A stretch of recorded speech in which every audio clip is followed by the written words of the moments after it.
Bonjour à tous, nous sommes le dimanche de la Miséricorde. Ce deuxième dimanche de Pâques est tout à fait particulier.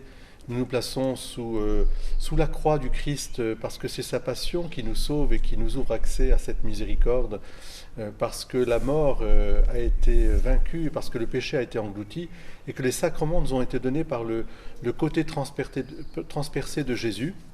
C'est ce que représente la fameuse icône de la miséricorde qui nous est proposée par Sainte Faustine et qui a été répandue dans le monde entier, dans l'Église universelle, par le Saint-Pape Jean-Paul II.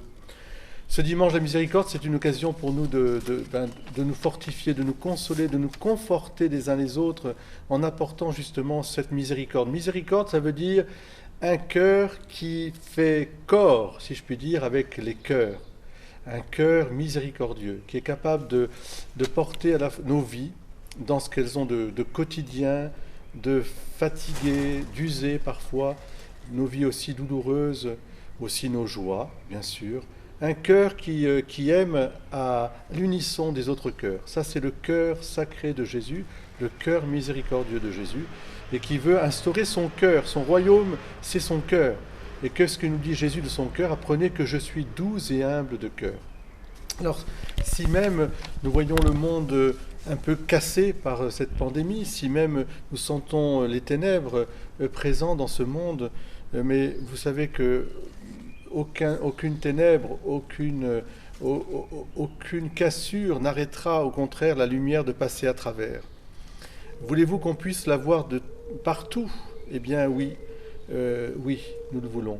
La création elle-même gémit, oui, nous le savons. Il y a une nouvelle création à venir, oui, c'est le royaume de ce cœur qui a tant aimé les hommes, qu'il a donné sa vie pour nous. Est-ce que la gloire éternelle peut être lumière et jaillir en lumière au sein de notre monde? Oui. Est-ce qu'il est bon que nous rappelions tout cela? Oui. Eh bien, pourquoi? Parce que il y a celui qui est toujours, le Christ, il demeure parmi nous. Le lion de Juda, celui qui a vaincu la tombe, celui qui est de la souche de David, il règne l'agneau qui est mort pour racheter l'esclave. Est-ce que nous sommes dignes vraiment de cette bénédiction? Oui. Est-ce que le Père nous a délivrés par son Fils dans la puissance de l'Esprit Saint? Oui. Est-ce que l'Esprit Saint a été répandu et communiqué dans nos cœurs pour que nous puissions témoigner que Dieu est Père et que Jésus est le Fils de Dieu Sauveur? Oui. Nous avons reçu l'Esprit Saint aussi. Est-ce que Jésus, notre Messie, sauve pour toujours ceux qu'il aime? Oui, il sauve. Est-ce que Dieu a l'intention d'habiter toujours parmi nous? Oui, il a cette intention. Alors oui, il est digne vraiment, ce Seigneur Jésus-Christ, Jésus miséricorde, il est digne que nous puissions le louer. Oui, cela vaut la peine vraiment dans nos vies. Alors à tous, en ce dimanche, je vous souhaite de découvrir cette joie de la miséricorde, cette profondeur, ces racines profondes, en hauteur, en largeur, en profondeur, parce que c'est ça, l'amour de Dieu qui a été répandu et communiqué.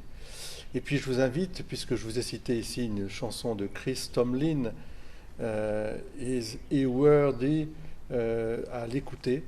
Vous le trouverez sur YouTube. C'est une très très très belle chanson chrétienne qui nous invite justement à plonger dans la miséricorde du Seigneur.